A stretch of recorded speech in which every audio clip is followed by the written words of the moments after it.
కొండమించి పడే నీటి కింద స్నానం చేసేటప్పుడు తల పెట్టరాదు, చేతులు ఇలా అడ్డు పెట్టుకుని తల పెట్టాలి, లేకపోతే ఆ ఉద్ధతిని తల తట్టుకోలేదు.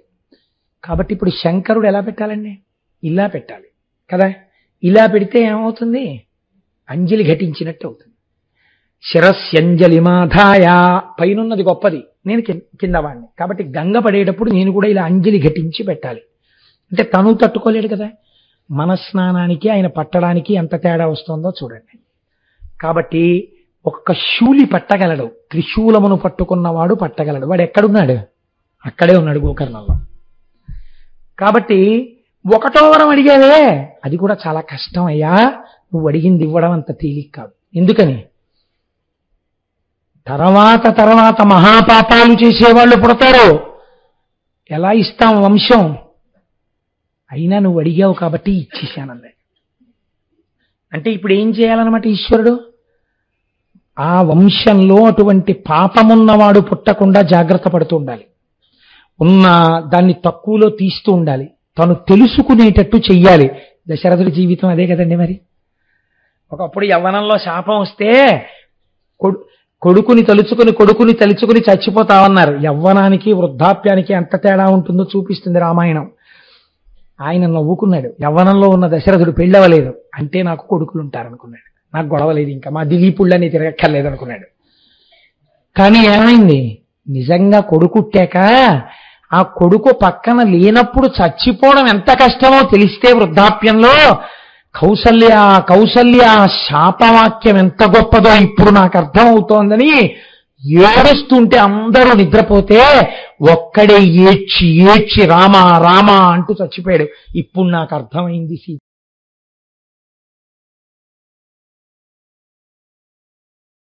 గోకర్ణంలో తపస్సు ఎందుకు చెయ్యాలి? మనకి ఒక ప్రశ్న మీరు వేసుకుని జవాబు కోసం ప్రయత్నం చెయ్యకపోతే మీకు ఎప్పటికీ దాని యొక్క వైభవం అందదు.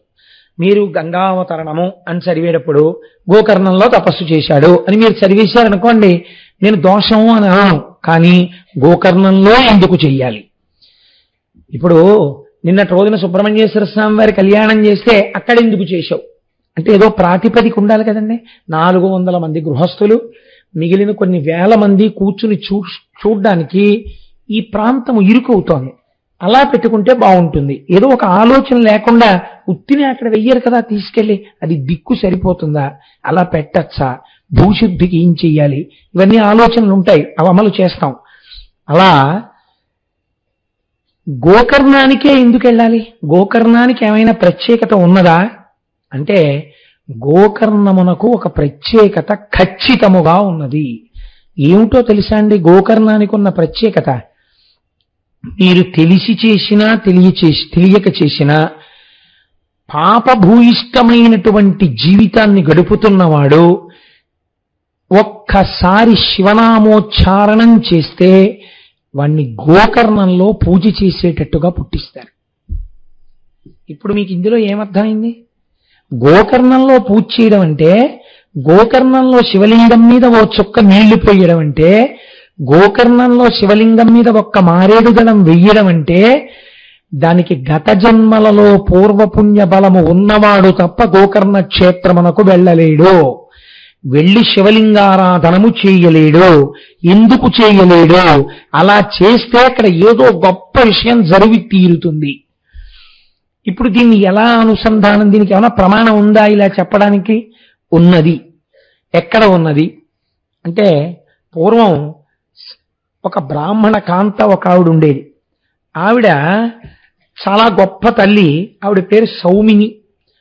ఆవిడ ఒక బ్రాహ్మణుడికి ఇచ్చి వివాహం చేశాడు తండ్రి గారు. ఇద్దరూ కలిసి సంతోషంగా జీవితం గడుపుతున్నారు. కానీ దురదృష్టవశాత్తు పెళ్ళైన కొద్ది నెలలకే భర్త విగత జీవుడయ్యాడు. ఆవిడికి వైధవ్యం సంప్రాప్తించింది. బహుసౌందర్య రాశి, విశేషించి భర్త లేడు. దీని చేత పురుషులు ఈవిడిని తమ వలలో వేసుకునే ప్రయత్నం చేశారు. అదొక దురదృష్టకరమైన సంఘటన. నేను దాని గురించి పెద్ద విశేషంగా విపులీకరించక్కర్లేదు. అందులో ఆవిడ ఒక్కరి దోషమే ఉందని నేను అనుకోను. ఖచ్చితంగా ప్రపంచం కూడా అలా ఉంటుంది. కాబట్టి ఈవిడ ఒక బలహీనమైన క్షణంలో ఒకరికి వశురాలైంది. వశురాలైతే ఆనాడు ఉన్నటువంటి కట్టుదిట్టమైన ఆచారముల చేత బ్రాహ్మణ కులంలో పుట్టి కూడా ఇటువంటి పని చేసింది కాబట్టి అసలు జ్ఞాతులందరూ విడిచిపెట్టారు. అది విచిత్రం. జ్ఞాతులంటే ఇంటి పేరు ఉండి ఆ గోత్రం ఉన్న వాళ్ళెవ్వరూ కూడా ఈమెని అక్క చెల్లెలుగా ఇంటికి రానివ్వమని వదిలిపెట్టేశారు. ఎప్పుడైతే వదిలిపెట్టేశారో ఈవిడ సమాజమునందు చాలా సంస్కారమునందు చాలా వెలితిగా ఉండేటటువంటి ఒక వ్యవస్థలో జన్మించినటువంటి వ్యక్తితో జీవనాన్ని గడపడానికి అలవాటు పడింది. అటువంటి అలవాటు పడి ఉండడం చేత ఆయనకి సంతానాన్ని కంది. కానీ ప్రతిరోజు ఆవిడ కళ్ళు సేవించేది. ఆవిడ బ్రాహ్మణ కాంత. ఆవిడకి ప్రతిరోజు మాంసం ఉండాలి, మాంసము తిని జీవించాలి. మీరు నన్ను క్షమిస్తే ఒక మాట నేను చెప్తాను సభాముఖంగా, నాకేం భయం లేదు ఇలాంటివి చెప్పడానికి. చెడిపోయిన బ్రాహ్మణుడు ప్రవర్తించేంత వ్యగ్రంగా ఎవరూ ప్రవర్తించలేరండి. నేను ఎన్నో చూశాను సమాజంలో సంఘటనలు. అసలు నిజంగా అలా ఉండడానికి సహజమండే అని మీరు అనుకునే వాళ్ళకన్నా దారుణంగా ఉంటాడు భ్రష్టుడైన బ్రాహ్మణుడు సమాజంలో. ఆ భ్రష్టత్వం వైపుకు వెళ్ళకూడదు. కాబట్టి ఏమైంది, ఇప్పుడు ఆవిడ కళ్ళు తాగుతోంది, ఆవిడ మాంసం తింటోంది. ఒక్కసారి లోపలకి ఆ బుద్ధి ప్రవేశిస్తే హీనత్వం ఎక్కడికైనా వెళ్ళిపోతుంది. ఒకనాడు భర్త అని అనడం కుదరదేమో, ఉన్నటువంటి స్థితి రీత్యా ఆయన ఎక్కడికో వెళ్ళాడు పని మీద. ఈవిడికి ఒక రాత్రి వేళ మాంసాహారాన్ని తినాలని కోరిక పుట్టింది. ఎంతటి వ్యగ్రతతో కూడినటువంటి జీవిగా ఈవిడ మారిపోయిందంటే వెంటనే ఆవిడ చూరులోంచి ఒక పట్టా కత్తిని తీసింది. పెరట్లోకి పశువులు కట్టబడేటటువంటి ప్రదేశానికి ఒక దీపం పట్టుకుని వెళ్ళింది.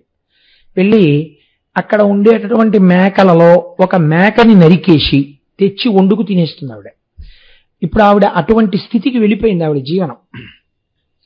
వెళ్ళిపోయి ఆవిడ కత్తి పట్టుకుని వెళ్ళి చాలా కళ్ళు తాగి ఉంది, అపభ్రంశమైన మనస్సుతో ఉంది. ఆ వ్యగ్రతలో ఆవిడకి సరిగ్గా ప్రాణుల యొక్క గుర్తింపు కలగలేదు. చేతిలో ఉన్న దీపం కొట్టుమిట్టాడుతోంది. నల్లని మేక అనుకుని ఒక నల్లని ఆవు దూడని నరికేసింది. నరికేసి ఆ ఆవు దూడని ఇంట్లోకి తీసుకొచ్చింది. చచ్చిపోయిన ఆవు దూడని నెత్తురు కారుతుండగా తెచ్చి ఆ కత్తితో తోలు తీసేసి మాంసాన్ని పచనం చేసుకోవడానికని దీపం దగ్గర పెట్టుకుంది. దగ్గర పట్టుకున్న తర్వాత చూస్తే ముఖం వంక చూసింది ఆవు దూడ. అప్రయత్నంగా ఆవిడ నోటి వెంట ఒక మాట వచ్చింది, శివ శివ అని. అంతే. అంటే ఎక్కడో సంస్కార బలం దాగి ఉంది. ఒకప్పటి సంస్కారం ఒక్కసారి పైకి లేచింది. అబ్బబ్బబ్బా, ఆవు దూడని చంపేశాను అనుకుంది. శివ శివ అంది. అంతే. కానీ ఆవిడ వెనకంజ వేయలేదు. కళ్ళు తాగి ఉంది, ఉత్తరక్షణం పోయింది ఆ సంస్కారం. కొన్ని పదార్థాలను అందుకే సేవించవద్దని చెప్తారు. ఒక కొత్త సంస్కారం ప్రారంభమవుతుంది మనిషిలోంచి, వ్యగ్రతతో కూడిన సంస్కారం. దాన్ని మీరు స్థిరపరచుకోకూడదు. ఈశ్వరుడు మీకు ఇచ్చిన దాంతో ఉన్నతి వైపుకి వెళ్ళాలి, కానీ పతనావస్థ వైపు వెళ్ళే పదార్థం తీసుకోవడం ఏమిటండి, పాడు చేసుకోవడం ఏమిటి? కాబట్టి ఒక స్త్రీ హద్దులు దాటిపోయింది. ఇందులో మీకు ఎన్నో విషయాలు తెలుస్తాయి. ఏ విషయంలో తప్పు జరిగితే భ్రష్టత్వం ఎంత దూరం ఎడుతుందో కూడా తెలుస్తుంది. కాబట్టి ఇప్పుడు ఏమైంది, ఆవిడ ఆవుని ముక్కలు చేసేసింది. ఆ పచ్చి మాంసపు ముక్కలు కొన్ని తీసి ఉడికించుకుని తినేసింది. శరీరంలో బలం అంతకాలం ఒకలా ఉండదు కదండి. శరీరం జర్జరీభూతం అయిపోతుంది. ఆవిడ వృద్ధురాలైపోయింది. వృద్ధురాలైపోయి కట్టకడన ప్రాణాన్ని విడిచిపెట్టేసింది. యమభటులు ఆవిడ్ని తీసుకెళ్లారు. ఆవిడ పాపమును పుణ్యమును బేరీజు వేశారు. ఇది విచిత్రం. అక్కడ ఒక తర్కం జరిగింది. సరే, పాపం ఇంతుంది, ఇంత పాపానికి ఏం చేయాలి, దానికి పెద్ద విశేషం ఏం లేదు. రకరకాల శిక్షలు, దిక్కుమాలిన శిక్షలు వేసేయచ్చు. దీనికి ఏం చెయ్యాలి? శివశివ అన్న మాటకి ఏమైనా చెయ్యొచ్చా? ఈ శివశివ అని 2 మాటలు మాత్రం అంది. 2 మాటలు శివశివ అన్నందుకు ఈవిడికి ఏ పుణ్యం ఇవ్వవచ్చు అని అడిగారు. అడిగితే యమలోకంలో పెట్టినటువంటి బాధలు పెట్టగా అత్యంత హేయమైన సంస్కారమున్న కుటుంబమునందు పుట్టించి చీకటి పడిన తరువాత ఈవిడ నడుస్తుంటే ఎవరికీ తెలియనంత నల్లటి రూపంతో పుట్టించి పుట్టుకతో అంధురాల్ని చేసి కుష్ఠవ్యాధిని కట్టపెట్టండి. కాబట్టి యవ్వనము వచ్చేటప్పటికీ ఒంట్లోంచి పుళ్ళు పుట్టి చీము నిట్టులు అలా కారిపోతుండాలి. ఎవ్వరూ దగ్గరికి రాకూడదు. పుల్లటి కంపు వస్తూ ఉండాలి శరీరంలోంచి. ఎప్పుడు ఈగలు దోమలు ముసురుతూ ఉండాలి. చేసిన పాపం అనుభవింపబడాలి. అందుకే కొన్ని ప్రాణులు అలా పుడతాయి లోకంలో. కాబట్టి ఇప్పుడు ఈ పాపం అంతా అనుభవంలోకి వెళ్ళిపోవాలి. శివ శివ అన్నందుకు గోకర్ణం మాత్రం చేర్చండి అన్నారు. చూశారా? శాస్త్రమేనండి. మీరు నన్ను ఇక్కడ ఒక ప్రశ్న వేయచ్చు, ఏమండి శివ శివ అంటే గోకర్ణానికి వెళ్ళిపోతారా, అలా ఉంటుందా అని మీరు అనుమానపడచ్చు. నేను ఒక్క మాట చెప్తాను, ఆలోచించండి. మీరు మీ ఆఫీసర్ గారి దగ్గరికి వెళ్ళి మీరు రోజు ఫైల్ పట్టుకెళ్ళినప్పుడు తమరు నిన్న చెప్పింది ఫైల్ రాసేసానండి అంటారు కదా. తమరు అన్న 3 అక్షరాల్ని తీసి ఉరే అని మార్చండి. తమరు అండం మానేసి ఉరే నిన్న నువ్వు చెప్పింది ఫైల్ పెట్టేశాను అని అక్కడ పెట్టండి. నీ సీట్లోకి వెళ్ళేటప్పటికీ రెండింటిలో ఒకటి వస్తుంది. ఒకటి ట్రాన్స్ఫర్ ఆర్డరు, లేకపోతే సస్పెన్షన్ ఆర్డర్ కదండి. ఏం భాషలో ఉన్నవి కావా ఉ రే ఈ అన్న అక్షరాలు? లోకంలో వ్యవహారంలో ఉన్నవి కావా ఉరే అన్న అక్షరాలు? తామరు అన్నవి వ్యవహారంలో ఉన్నవే. అవి శంకరుడి వల్ల వచ్చినవే, ఇవి శంకరుడి వల్ల వచ్చినవే. ఈ 3 అక్షరాలు పక్కన పెడితే ఇంత వ్యగ్రతతో కూడిన ఫలితం ఎందుకు వచ్చింది? ఆ అక్షరములనే మార్చి పక్కన పెడితే ఫలితం అలా వచ్చినప్పుడు, సృష్టిలో శివ అన్న 2 అక్షరాల్ని కలిపి పెట్టినప్పుడు ఈ ఫలితం ఇస్తే మీకేమిటి అభ్యంతరం? తమరు పెడితే మీరు ప్రశాంతంగా ఉన్నారా? ఉరే పెడితే సస్పెన్షన్ వచ్చిందా? ఈ లోకంలోనే వచ్చిందే. మీకన్నా ముందు పుట్టినవాడు అధికారి అయినందుకు మీ మీద అంత అధికారం చెలాయించగలుగుతున్నాడే. సర్వలోకములను సృష్టించినటువంటి పరమేశ్వరుడు ఆయన నామం చెప్పినంత మాత్రం చేత నువ్వు ఈ ఫలితం ఇయ్యి అని అంటే మీరు ఎందుకు అభ్యంతరపడాలి? మీకెందుకు బెంగ ఉండాలి? మీకెందుకు అనుమానం ఉండాలి ఆ విషయంలో? ఒక విషయాన్ని మీరు తెలుసుకోవడం వేరు, తెలుసుకున్న దాన్ని సదాచారములోకి తెచ్చుకోవడం వేరు. దేశము కాలము అని 2 ఉంటాయి. ఇవి కలియడం చాలా కష్టం అండి. దేశం ఉంటుంది, కాలం ఉంటుంది. మీరు చూడండి, దేశము మా ఇంట్లో కూర్చున్న దేశమే, అయ్యప్ప స్వామి గుళ్ళో కూర్చున్న దేశమే. మా ఇంట్లో కూర్చుని శివాష్టోత్తరం చదివాననుకోండి, అష్టోత్తరం చదివానంటారు. ఇక్కడికి వచ్చి కూర్చుని నేను అష్టోత్తరం చదివాననుకోండి, 108 పక్కన 3 సున్నాలు పెడతారు. అన్నిసార్లు నామని చెప్పినట్టు ఖాతాలో వేస్తారు. ఎందుకు? ఇది ఆలయ ప్రాంగణం. ఇక్కడ ఏది చేసినా సహస్రం కింద లెక్కేస్తారు. అలాగే స్వయంభూయంగా ఉందనుకోండి, అక్కడికెళ్ళి ఏది చేసినా అనంతం, దాన్ని మీరు లెక్క పెట్టలేరు ఇంకా శక్తిని. కాబట్టి దేశము కాలము కనుకనే మనం ఏం చేస్తున్నాం? రేపు మహాశివరాత్రి నాడు కేవలం పూజ చేయడం కాదు, పూజ చేసి అందరికీ ఒక 30 నిమిషాలు సమయం ఇచ్చి, ఇదే కదండి మనకంటూ ఏదైనా మిగిలితే ఇదొక్కటే మనకి మిగిలేది. మహాశివరాత్రి నాడు ఆలయ ప్రాంగణంలో పూజాంతర్గతంగా మౌనం వహించి శివనామం 2 పేజీలు రాయండి, 3 పేజీలు రాయండి, మీరు ఏ గతుల్ని పొందుతారు?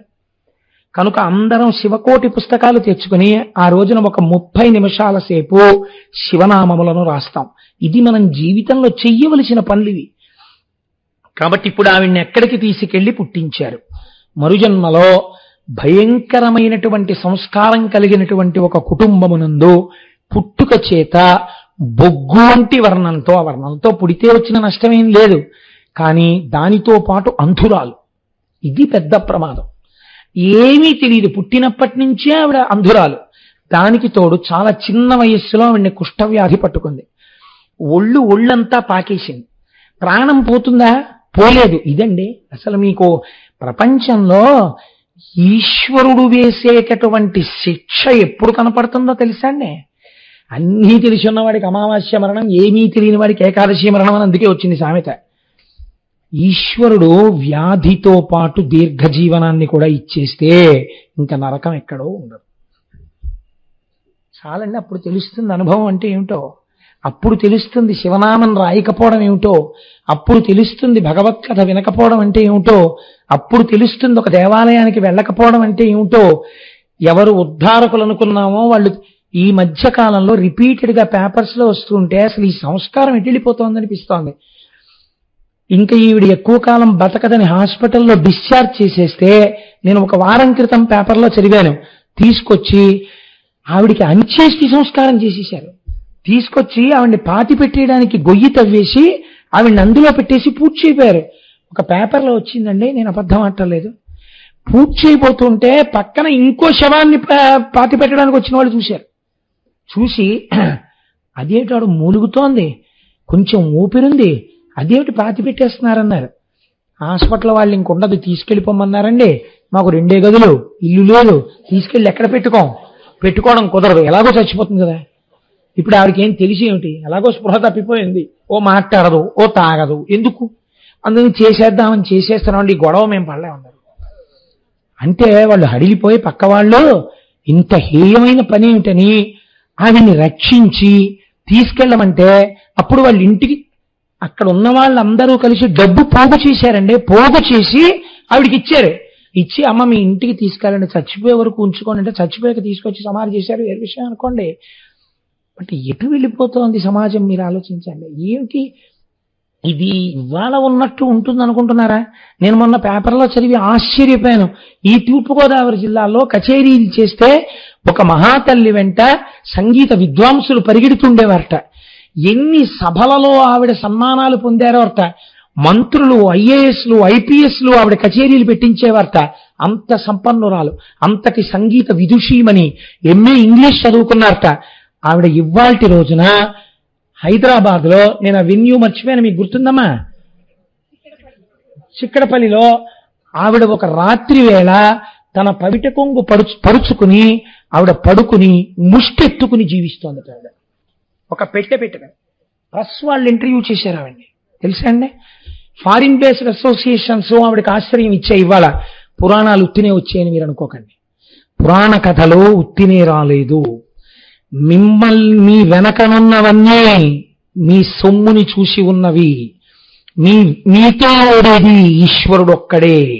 వాడొక్కడే మీకు రక్షకుడు. ఎవ్వరూ రక్షించలేని బలహీనమైన క్షణంలో మీకు రక్షణ ప్రసరిస్తే వాడి వల్లే. నేను పరమ ధైర్యంతో పునః నాకు ఈశ్వరుడిచ్చిన అనుభవంతో నేను మీకు ఈ మాట చెప్తున్నాను. బాగా జ్ఞాపకం పెట్టుకోండి. కాబట్టి ఈశ్వరుడు యందు భక్తితో ఉండి తీరవలే. తెలిసి తెలియక చేసిన పాపకర్మని ధ్వంసం చేసుకునే ప్రయత్నం చేస్తూ ఉండాలి. కాబట్టి ఇప్పుడు ఆవిడ్ని ఎక్కడికి వెళ్లే అవకాశం ఇచ్చారు. ఆ 2 మాటలు ఆవిడ అని ఉండి ఉండకపోతే ఎక్కడికి వెళ్ళిపోయేదో చూడండి ఆ జన్మ. ఇప్పుడు శివ శివ అని ఆవుదూడని చంపింది. ఇప్పుడు ఆవిడ్ని గోకర్ణం వెళ్లే ఏర్పాటిచ్చారు. ఎలా పెడుతుంది గోకర్ణం? అందరూ వదిలిపెట్టేశారు. అసలే అంధురాలు, కుష్ఠరోగి, వదిలిపెట్టేస్తే ఆవిడ అలా నిలబడితే ముష్టి వేయడానికి దగ్గరికి వెళ్ళడానికి భయపడేవారు. ఒళ్ళంతా పుళ్ళు, చీము, నెత్తురు, పురుగులు కారుతూ ఉండేవి ఒంట్లోంచి. ఒకసారి వ్యాధి సంక్రమించాక పాప ఫలితంగా పాపం చేసేయడం తేలికండే. అనుభవంలోకి వ్యాధి రూపంగానో ఇంకో రూపంగానో వచ్చాక ఎవడు పంచుకునేవాడు? ఎవడో పంచుకోడు. ఎవడు చేశాడో వాడు అనుభవించవలసిందే. కాబట్టి ఏమైంది?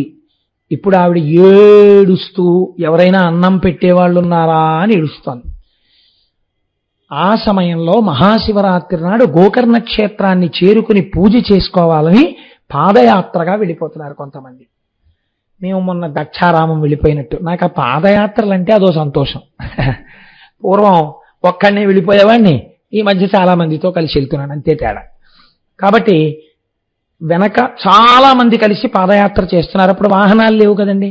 అందుకని అందరూ వెళ్ళేటప్పుడు ఉత్తినే ఈ ఊరేమిటండి, ఆ ఊరేమిటండి, లేకపోతే వెళుతూ కూడా మళ్ళీ ఆఫీస్ గురించో, వెళుతూ కూడా మళ్ళీ ఏదో దిక్కుమాల సబ్జెక్టో ఎత్తుకోకూడదు.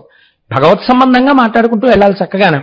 కాబట్టి వాళ్ళందరూ జై జయ శంకర, హర హర శంకర అని, నిన్న మీ అందరూ చూడండి సుబ్రహ్మణ్యం సుబ్రహ్మణ్యం షణ్ముఖనాథ సుబ్రహ్మణ్యం అంటూ వెళ్ళారు. అలా వాళ్ళు చక్కగా నామం చేసుకుంటూ వెళ్ళిపోతున్నారు. వెళ్ళిపోతుంటే ఈవిడేం చేసింది? ఇక్కడుంటే ఎలాగో పెట్టేవాళ్ళు లేడు, వీళ్ళందరూ వెళ్తున్నారు కదా బాటసారులు కనుక, వెళ్ళేటప్పుడు వీళ్ళు అన్నాలు కట్టుకుని వెళ్తారు. ఈ నామం వినపడుతుంటే మనం కూడా అలా అంటూ వీళ్ళ వెనకాల వెళ్ళిపోతే, వీళ్ళు భక్తి తత్పరులు కాబట్టి నన్ను తోసేయరు, చీ అని విసిరేయరు. కాబట్టి వీళ్ళ వెనకాల వెళ్ళిపోతాం. నామం ఆగిపోతుంది. కళ్ళు కనపడవు కదా ఆవిడికి. ఆగిపోతే వీళ్ళు ఆగారని గుర్తు, నేను ఆగుతాను. మళ్ళీ వీళ్ళు కదిలితే నామని చెప్తారు, వీళ్ళతో పెడతాను. వీళ్ళు ఎందుకు ఆగుతారు? అన్నమో ఏదో తింటారు. ఇంతమంది భాగవతులు కాబట్టి ఇంత హీన రూపంతో ఉన్న నన్ను వదలరు, కొంచెం పెడతారు. ఇంతే ఆవిడ ప్రేమ. ఆవిడికి గోకర్ణం పెడదామని తెలియదు, వాళ్ళు గోకర్ణం పెడుతున్నారని తెలియదు, కాబట్టి వెంటబడింది. ఏదో పెడుతున్నారు. చివరికి మహాశివరాత్రి నాడు వీళ్ళందరూ గోకర్ణం వెళ్ళిపోయారు. అప్పటి వరకు అంటూ పెడతారు కానండి, గోకర్ణం వెళ్ళిపోయిన తర్వాత ఎందుకు పెడతారు? ఎవరి మానాన వాళ్ళ ఆలయంలోకి వెళ్ళిపోయారు, ఎవరి మానాన వాళ్ళ అభిషేకానికి వెళ్ళిపోయారు. వెళ్ళిపోతే ఈవిడ అక్కడ కూర్చుని ఏడుస్తోంది, మళ్ళీ అన్నం పెట్టేవాళ్ళు లేడు. అపారమైన ఆకలి, ఆ ఆకలితో చెయ్యి చాపి అన్నమో రామచంద్ర అని ఏడుస్తోంది. ఎవరైనా ఏమైనా పెడతారేమో అని. అది మహాశివరాత్రి. మహాశివరాత్రి నాడు ఎవరు ఏవి పట్టుకెడుతున్నా ఈశ్వరార్చనకు పట్టుకెడతారు, కానీ తము తినడానికి లోపలికేం పట్టుకెళ్ళరు కదా. కాబట్టి ఇప్పుడు ఒక ఆయన వెళ్ళిపోతూ చాలా జాలేసింది చూస్తే. ఆయన బుట్ట నిండా మారేడు పత్రుంది, దానికి కోటిలింగాల క్షేత్రం అని పేరు. ఎటు చూసినా శివలింగాలేట గోకర్ణంలో ఒకప్పుడు, కృతయుగం నుంచి ఉంది ఆ క్షేత్రం. కాబట్టి ఆవిడ చేతిలో పోన్లే ఇంత హీనమైన స్థితిలో ఉంది, ఇంత హీనమైన స్థితిలో ఉంది కాబట్టి కనీసం ఈ మారేడు పత్రితో పోని పూజ చేసుకుంటుందేమో, ఏదో శివలింగం మీద వేస్తుందేమో, ఈ పాపం ఇక్కడితో ఈవిడిది అంతరించిపోతుంది అని పాపం ఆయన ఆ కోణంలో ఆలోచించి ఆవిడ చేతిలో లేత బిల్వదళాలు 2-3 పెట్టాడు. పెడితే చేతిలో ఏదో పడింది. ఇప్పుడు ఈవిడ ఆర్తి ఏమిటి? తినాలి. ఈవిడ ఏం చేసింది? తిందా అని ఆకులు తెలుస్తున్నాయి చేతికి. ఏం ఆకులు ఇవి? పచనం చేయబడి లేవు అని వాసన చూసింది. మారేడు దళాలు. ఆవిడికి ఎక్కడ లేని కోపం వచ్చింది. మారేడు దళం తినడానికి పనికిరాదు కదండి. మారేడు దళాలు పెట్టాడు దిక్కుమాలినాడు. ఎందుకు ఈ మారేడు దళాలు? ఎవడకు కావాలి? నేనేం పూజ చేస్తానేంటే, ఎందుకు నాకు అని కోపం ఎంత వచ్చిందో. కోపం వచ్చినప్పుడే శరీరంలో ఆవేశం ఎక్కువ ఉంటుంది, ఆయాసం. అందుకని విసిరి కొడితే అన్ని శివలింగాలే. ఆ చేతిలో ఉన్న 3 మారేడు దళాలు వెళ్ళి మహాశివరాత్రి నాడు గోకర్ణ శివలింగం మీద పడ్డాయి. తెలిసి విసిరిందా, తెలియక విసిరిందా, ఈశ్వరుడికి అనవసరం. పడ్డాయా లేదా మహాశివరాత్రి నాడు? కడుపుకి ఏమైనా తిందా? తినలేదు. కళ్ళుండొచ్చిందా? కళ్ళు లేక వచ్చింది. అన్నం కోసం వచ్చిందా? ఎందుకు వచ్చింది? ఈశ్వరుడికి అనవసరం. చేరింది, తన క్షేత్రం చేరింది. వచ్చింది మహాశివరాత్రి నాడే, అన్నం లేకుండా ఉండిపోయింది. మారేడు దళాలని కోపంతో విసిరిందా, ఇంకోలా విసిరిందా? తన మీదకి మారేడు దళాలు వేసింది. ఆ రాత్రి అంతా ఏడ్చింది. ఎవ్వరూ దగ్గరికి వెళ్ళలేదు. మరునాడు ఉదయం ఇక్కడేం దొరకట్లేదని తడువుకుంటూ వెళ్ళబోతూ ప్రాణాలు నిలబడక ఆ రోజు రాత్రంతా ఆహారం కోసమని చెప్పి అరుస్తూ జాగరణ చేసి ఆ 3 మారేడు దళాలు వేసిన తర్వాత నీటి చుక్క ముట్టుకోకుండా ఆ గుడి ప్రాంగణమును దాటుతూ అక్కడే పడి శరీరాన్ని వదిలిపెట్టేసింది. ఆవిడికి ఈశ్వరుడు మోక్షం ఇచ్చేశాడు. ఎందుకు ఇచ్చేశాడు అంటే, గోకర్ణ క్షేత్రమునందు పూజ అంత గొప్పది. ఒక్కొక్క క్షేత్రమునందు ఒక్కొక్క పూజ ఉంటుందండి. ఎందుకని అంటే, గోకర్ణమునందున్నటువంటి ఈశ్వరుడి పేరు మహాబలేశ్వరుడు. మహాబలం అంటే ఏమిటండి? బలం అంటే సాధారణంగా శరీరానికి ఉన్న బలాన్ని బలం అంటాం. చాలా బలవంతుడండి అంటాం. ఆయనదేం బలం? మహాబలం. ఎటువంటి మహాబలం? ఆయన చాలా బలవంతుడు అనుకోండి, మీరు పని చేయలేరు. ఆయన ఏదైనా పని చేశాడు అనుకోండి, మీరు వెళ్ళి ఆయన అడిగారు అనుకోండి, ఏంటండి అలా చేశారు అని, లాగి లంపగా కొడతాడు, నీకు ఎందుకు అంటాడు. కాబట్టి మహాబలవాడి దగ్గరికి వెళ్ళి మీరు ఇలా ఎందుకు చేశారని మీరు అడగలేరు కదండి. అసలు ముందు చాలా బలవంతుడు అనేటప్పటికీ రాక్షసుల దగ్గరికి ఎవడో ఎందుకు వెళ్ళలేదు, దేవతలు కూడా ఎందుకు ఊడిగం చేశారు ఆ బలం చూసే.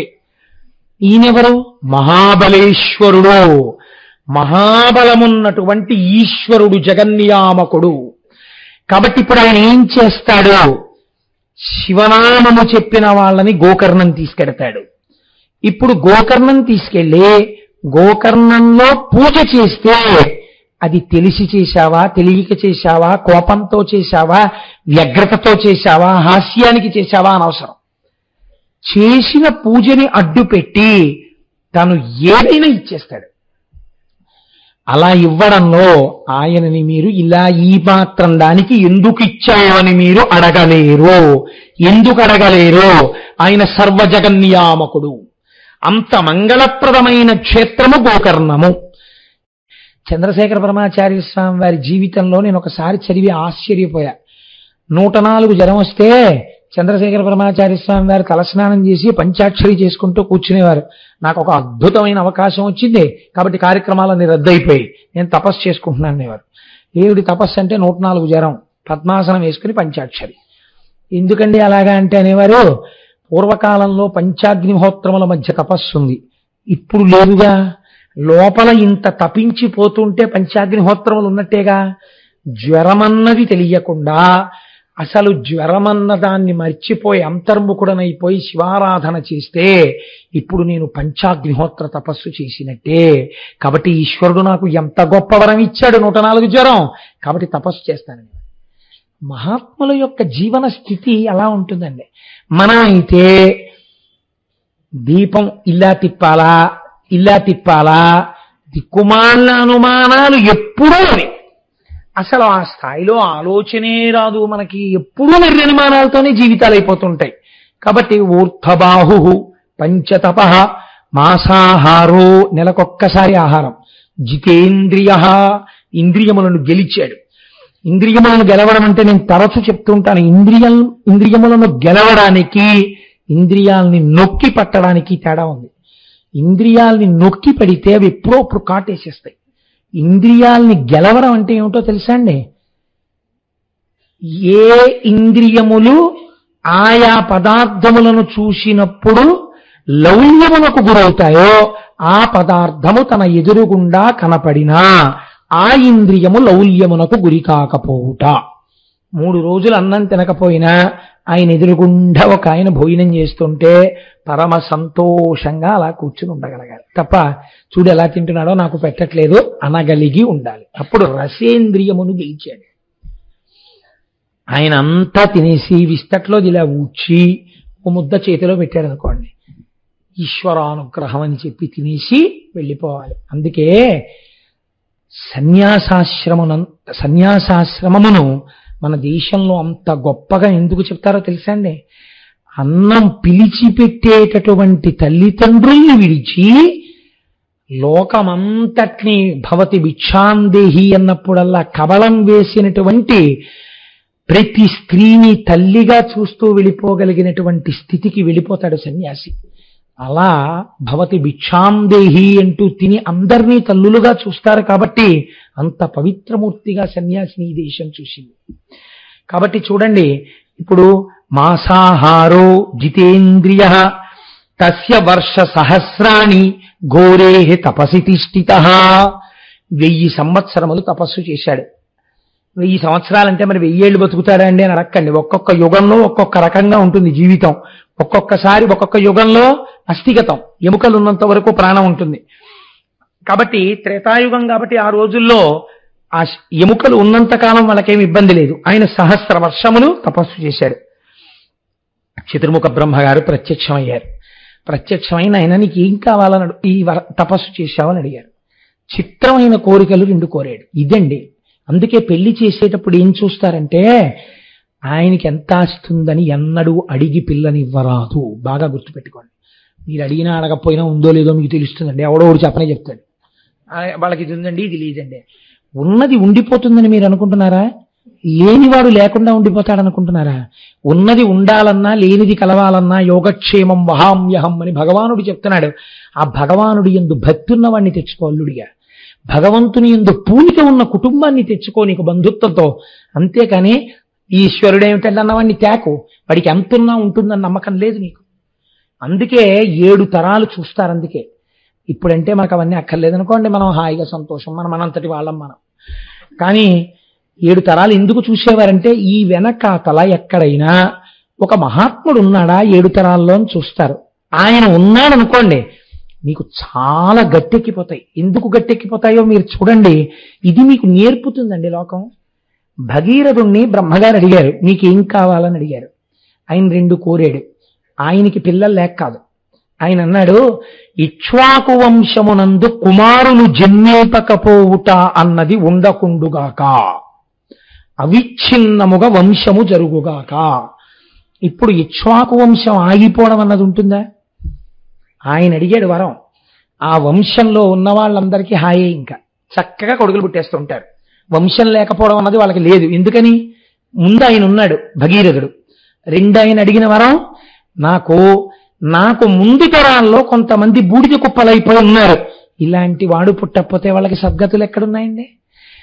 ఆకాశగంగని పాతాళానికి విడిచిపెట్టు. ఇప్పుడు మీరు ఆలోచించండి, రాక్షస తపస్సుకి భగీరథ తపస్సుకి ఎంత తేడా ఉందో. ఘోరే ఇక్కడ ఆయనే వాడేశారు. శరీరమునందు ఘోర తపస్సు, సంకల్పమునందు పరమ పవిత్రమైన సంకల్పం. ఈ రెండిటిలో అంశుమంతుడికి అప్పటికప్పుడు పనికొచ్చేటటువంటి వరం ఏదీ లేదు. ఆయన తనని ఉద్ధరించుకోవడానికి ఏం కోరుకోలేదు. తన ముందున్న వాళ్ళను ఉద్ధరిస్తున్నాడు, తన తర్వాత వాళ్ళను ఉద్ధరిస్తున్నాడు. ఇది అలాంటి వాడెవరైనా ఉన్నాడా? వాడి మొహం చూసి ఈశ్వరుడు ఆ వంశం జోలికి వెళ్లకుండా ఉండేవాడు ఎవరైనా ఉన్నాడా? అలా పూజ చేసేవాడు అటువంటి భగవద్భక్తుడు ఉన్నాడా? నువ్వు చూడకుండా తెస్తే పాపాత్ములే పైనుంటే లేనిపోని ఇబ్బందులు ఆ తర్వాత ప్రారంభం కావచ్చు. ఎందుకు పడతావు లేనిపోని ఇబ్బంది? కాబట్టి భక్తికి పెద్దపీట వెయ్యడం నేర్చుకో వివాహమునందు. కనుక ఏమైంది? ఇప్పుడు ఈయన చతుర్ముఖ బ్రహ్మగారిని ఈ రెండు వరాలు అడిగారు. అయ్యా, నాకు ఆకాశగంగని విడిచిపెట్టండి. ఎవరి ఆకాశగంగ?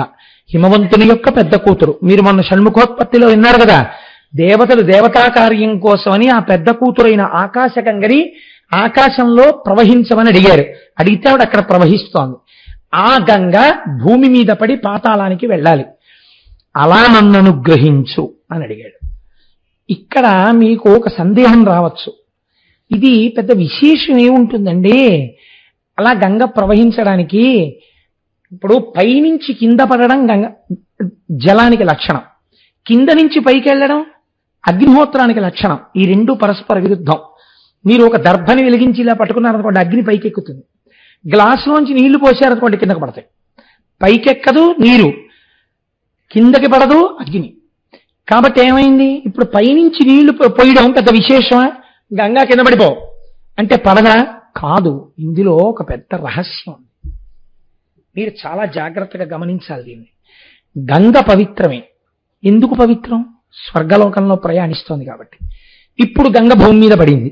భూమి భరించలేదు పక్కన పెట్టండి, ఈశ్వరానుగ్రహం కలిగితే భూమి ఎందుకు భరించదండి? భరిస్తుంది. భూమి భరించి వదిలింది గంగని. ఇప్పుడు ఎవరు స్నానం చేస్తారు? ఆవిడ కిందకి రాగానే భూలోకంలో ఉన్న వాళ్ళు స్నానం చేస్తారు. నేను మీకు ఇంత పూర్వం చెప్పాను, ఇది ట్రాన్సిట్ షెడ్ లాంటిది, రైల్వే ప్లాట్ఫామ్ లాంటిది. ఇటన్నా వెళ్ళిపోతారు, ఇటన్నా వెళ్ళిపోతారు తప్ప ఇటు అటు కూడా వెళ్ళనటువంటి వాళ్ళు ఎవరు ఉండరు కదా. ఎవరో వెనకటికి వెర్రివాడు రైల్వే స్టేషన్కి వెళ్ళి ఇటు నుంచి అటుపోయే రైలు ఏమైనా ఉందా అండి? ఒక గంటలో ఉన్నాయి. ఏం లేదు, ఒక గంట వరకు. పోనీ అట్నుంచి ఇటు పోయే రైలు ఉందా? ఒక గంటలో ఉన్నాయి. ఇటు నుంచి ఇటన్నా పోతారు, ఇటు నుంచి ఇటన్నా పోతారు. ఇటు పోయేందుకు గంటలో రైలు లేదా, ఇటు లేదా అన్నాడు. అంటే ఇటు లేదు అటు లేదు, అది ఎటెడతావు నువ్వు అన్నాడు. ఎటు వెళ్ళని పట్టాలు దాడుతాను అన్నాడు. అటు అతి జాగ్రత్త. అలా భూలోకంలో ఉన్నటువంటి వాళ్ళు పుణ్యం చేసుకుని పైకన్నా వెళ్ళిపోవాలి, పాపం చేసుకుని కిందకన్నా వెళ్ళిపోవాలి పాతాళానికి. ఈ భూలోకం మీ ఉపాసనకు స్థానము, కర్మక్షేత్రం భూమి. అందుకే ఇన్ని నదీ నదములు, ఇన్ని దేవాలయాలు అన్నీ ఇక్కడ ఉంటాయి. కానీ ఇప్పుడు ఈ భూమి మీదకి గంగ రాగానే ఎవరు స్నానం చేసేస్తారు? ముందు గబగబా పాపాలు ఉన్న వాళ్ళందరూ చేసేస్తారు. అక్కడ పుణ్యం ఉన్న వాళ్ళే ఉన్నారు, వాళ్ళు చేస్తే వచ్చే నష్టమేం లేదు. ఇంతకన్నా ప్రమాణం ఎక్కడ? పాతాళం. ఇక్కడ బాగా పాపం చేసిన వాళ్ళే ఆ కింద ఉన్నారు, వాళ్ళు స్నానం చేసేస్తారు. ఇప్పుడు ఇన్ని స్నానాలు అయ్యాక ఈ గంగ అక్కడికి వెళ్తుంది కదండి. నేను అన్నానని అనుకోకండి, అసలు గంగ శక్తి ఎక్కడి నుంచి వచ్చిందో గంగావతరణంలో మీరు విందురు. కానీ ఇప్పుడు గంగ అక్కడ దాకా వెళ్ళిన తర్వాత ఇంత ఉద్ధతితో ఉన్న వాళ్ళని ఉద్ధరించగలిగినంత శక్తి నాలోంచి కూడా జారిపోయిందని అనుకోండి. ఏమిటి భగీరథుడు చేయవలసింది? ఇది చతుర్ముఖ బ్రహ్మగారి ఆలోచన. ఇది గోకర్ణ క్షేత్ర మహాత్యం. శంకరుడు అక్కడ అనుగ్రహిస్తున్నాడు, చతుర్ముఖ బ్రహ్మగారిలో దూరాడు. గభాలన నీళ్లు పడిపోతాయి అనకు. అలా అన్నావంటే భగీరథుడి కోరిక తీరదు. శివుడే బ్రహ్మగారి మేధస్సులో ప్రవేశించి ఒక మాట అనిపిస్తున్నాడు. ఏమని? గంగాయా పతనం రాజన్ పృథివీ న సహిష్యతి తాం వై ధారయితుం వీరనాన్యం పశ్యామి శూలినః.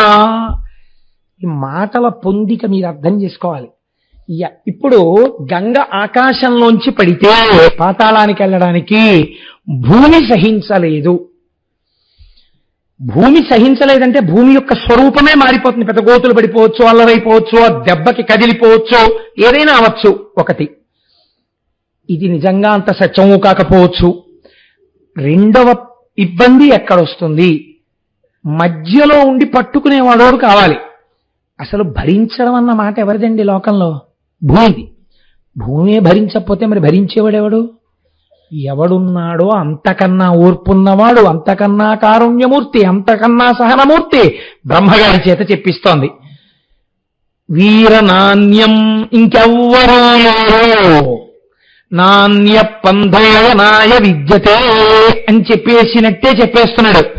వేరొకరు లేరు అంత ఓర్పుతో ఎంతకైనా దిగజారి కోరిక తీర్చాలంటే పశ్యామి శూలినః, శూలము పట్టుకున్నవాడెవరో వాడే తీర్చగలడు.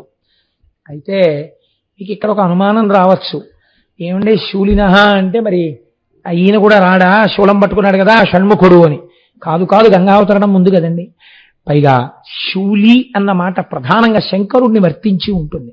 శూల, త్రిశూలం పట్టుకున్నవాడు అంటే సత్యమైన పరబ్రహ్మ. 3 గుణములు, దానికి ఆధారమైనటువంటి నిర్గుణతత్వాన్ని చేతపట్టినవాడు. కాబట్టి ఆ శూలి వచ్చి ఇక్కడ నిలబడాలి. నిలబడితే గంగ పైనుంచి ఆయన మీద పడుతుంది. ఆయన తట్టుకోవాలి, తట్టుకుని కింద పడాలి. ఇందులో మీరు ఒక గమ్మత్తు గమనించాలి. ఎప్పుడైనా మీరు కొండల మించి నీరు పడే దగ్గరికి వెళ్ళి స్నానం చేశారనుకోండి, మొట్టమొదట స్నానం చేసిన వాళ్ళు ఏం చేస్తారో తెలుసండి? తెలియక వెళ్ళి నీటిధార కింద తలపెడతారు. నీటిధార కింద తలపెడితే ఏమవుతుందో తెలుసా అండి? మీరు ఆ తర్వాత అక్కడి నుంచి ఏ గుళ్ళోకో ఎక్కడికో బయలుదేరతారు. బయలుదేరగానే తలలో దడ దడ దడ దడ దడ దడ దడ దడ దడ దడ శబ్దం, చెవుల్లోకి నీరు వెళ్ళిపోయి నిలబడిపోయి మాట వినపడకుండా ఇలా అంటున్న కొద్దీ తడి నీటితో కూడిన ముద్దలు బయటికి వస్తాయి. కొండమించి పడే నీటి కింద స్నానం చేసేటప్పుడు తల పెట్టరాదు. చేతులు ఇలా అడ్డు పెట్టుకుని తల పెట్టాలి, లేకపోతే ఆ ఉద్ధతిని తల తట్టుకోలేదు. కాబట్టి ఇప్పుడు శంకరుడు ఎలా పెట్టాలండి? ఇలా పెట్టాలి కదా. ఇలా పెడితే ఏమవుతుంది? అంజలి ఘటించినట్టు అవుతుంది. శిరస్యంజలిమాధాయ, పైనున్నది గొప్పది, నేను కింద వాడిని. కాబట్టి గంగ పడేటప్పుడు నేను కూడా ఇలా అంజలి ఘటించి పెట్టాలి. అంటే తను తట్టుకోలేడు కదా. మన స్నానానికి ఆయన పట్టడానికి ఎంత తేడా వస్తుందో చూడండి. కాబట్టి ఒక్క శూలి పట్టగలడు, త్రిశూలమును పట్టుకున్నవాడు పట్టగలడు. వాడు ఎక్కడున్నాడు?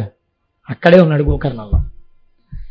కాబట్టి 1వ వరం అడిగావే, అది కూడా చాలా కష్టం అయ్యా. నువ్వు అడిగింది ఇవ్వడం అంత తేలిక కాదు. ఎందుకని?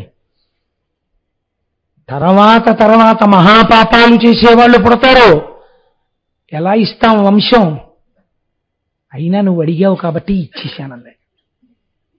అంటే ఇప్పుడు ఏం చేయాలన్నమాట ఈశ్వరుడు? ఆ వంశంలో అటువంటి పాపమున్నవాడు పుట్టకుండా జాగ్రత్త పడుతూ ఉండాలి. ఉన్న దాన్ని తక్కువలో తీస్తూ ఉండాలి. తను తెలుసుకునేటట్టు చెయ్యాలి. దశరథుడి జీవితం అదే కదండి. మరి ఒకప్పుడు యవ్వనంలో శాపం వస్తే కొడుకుని తలుచుకుని చచ్చిపోతామన్నారు. యవ్వనానికి వృద్ధాప్యానికి ఎంత తేడా ఉంటుందో చూపిస్తుంది రామాయణం. ఆయన నవ్వుకున్నాడు. యవ్వనంలో ఉన్న దశరథుడు పెళ్ళవలేదు అంటే నాకు కొడుకులు ఉంటారనుకున్నాడు. నాకు గొడవలేదు, ఇంకా మా దిలీపుళ్ళని తిరగక్కర్లేదు అనుకున్నాడు. కానీ ఏమైంది? నిజంగా కొడుకుట్టాక ఆ కొడుకు పక్కన లేనప్పుడు చచ్చిపోవడం ఎంత కష్టమో తెలిస్తే వృద్ధాప్యంలో కౌసల్య శాపవాక్యం ఎంత గొప్పదో ఇప్పుడు నాకు అర్థం అవుతోందని ఏడుస్తుంటే అందరూ నిద్రపోతే ఒక్కడే ఏడ్చి రామా రామా అంటూ చచ్చిపోయాడు. ఇప్పుడు నాకు అర్థమైంది కౌసల్య అన్నాడు. మీరు విన్నారు కదా అయోధ్యకాండ. కనుక ఆయన ఒక వరం ఇచ్చేస్తాను, రెండోది కూడా ఇయ్యబడవచ్చు, పట్టుకునేవాడిని ఒకడిని చూసుకోవాలి. పేరు చెప్తాను, శూలినః, శంకరుణ్ణి తెచ్చుకో. ఇప్పుడు ఏమని అడగాలండి శంకరుణ్ణి? అయ్యా మీరేం అనుకోకండి, తప్పుడు పనులన్నీ చేశారు మా వాళ్ళు కొంతమంది, గంగ పైనుంచి కింద పడుతుంది, భూమి పాడైపోతుంది, మీరు వచ్చి అలా కింద నించుంటే పైనుంచి వచ్చి గంగ మీ నెత్తి మీద పడుతుంది, మీరు భరిస్తూ ఉంటే అక్కడి నుంచి భూమి నుంచి పాతాళానికి ఎడుతుంది, మా వాళ్ళు ఉద్ధరింపబడతారు, మీరు అలా నించోండి అన్నారు అనుకోండి. ఎవడు ఒప్పుకుంటాడండి ఈ పనికి? మీకు ఏదైనా ప్రీతి ఉంటే ఓ పండెట్టండి, ఓ కాయెట్టండి అంటే ఓ కోరిక కోరుకోండి, నాకు ఇది కావాలని అడగండి పోనిస్తాం, అంతేగాని మీరు నించోండి నీళ్ళు వచ్చేస్తాం మీ మీదంటే ఎవడు ఒప్పుకుంటాడు? ఒప్పుకోడు కదా ప్రపంచంలో ఎవడు. అయినా ఆయన ఏం చేశాడు అంటే మహానుభావుడు వెళ్ళి మళ్ళీ తపస్సు మొదలుపెట్టాడు శంకరుడు కోసం. ఇది భగీరథ ప్రయత్నం అంటే. ప్రీతస్తేహం నరశ్రేష్ఠ కరిష్యామి తవ ప్రియం శిరసాధారయిష్యామి శైలరాజసుతామహం. మీరు వాల్మీకి రామాయణాన్ని జాగ్రత్తగా చదవండి. బ్రహ్మగారిని వరం అడిగాడు ఎవరు? భగీరథుడు. శంకరుణ్ణి వరం అడిగినట్టు వాల్మీకి రామాయణమునందు లేదు. శంకరుణ్ణి అసలు అడగలేదు. అయా మీరు పట్టుకోండి గంగ పైనుంచి పట్టినప్పుడు అని భగీరథుడు శంకరుణ్ణి అడగలేదు. అడగకుండా ప్రత్యక్షం అవుతూనే శంకరుడు అన్నాడు, ప్రీతస్తేహం నరశ్రేష్ఠ, నువ్వు చేసిన తపస్సుకి చాలా ప్రీతి పొందాను. అడగడానికి మొహమాట పడతాడేమో, ఒకటికొకటి అడుగుతాడేమో, ఇంత చేసిన తపస్సు పాడవుతుంది. ఇది గోకర్ణం మహాబలేశ్వరుడు. అడగకుండా అడగవలసింది ఇచ్చేస్తున్నాడు. ప్రీతస్తే, ఇవన్నీ వింటుంటే గోకర్ణం వెళ్ళాలనిపించట్లేదండి ఒకసారి. ప్రీతస్తేహం నరశ్రేష్ఠ కరిష్యామి తమాప్రియం, నీకు ప్రియమైనది చేసేస్తాను. ఏమిటది? మళ్ళీ అలా అంటే ఏమిటి చేస్తానంటున్నాడో, నేను అనుకుంటున్నాడో అనుకోవట్లేదో అని నువ్వేమీ అనుకోక్కర్లేదు. శిరసాధరయిష్యామి, తలంతా పడతాను. సత్యం చెప్పేస్తున్నాడండి. కడుపు నిండా తింటాను అన్నట్టు జరగబోయేది చెప్పేస్తున్నాడు. త్రికాలజ్ఞుడు, ఆయనకి తెలియందే ఉంటుందండి. తల నిండా పడతాను, శిరసా, తల నిండా పడతా. గంగ అలాగే అడిగింది, తల నిండా అలాగే పట్టాడు.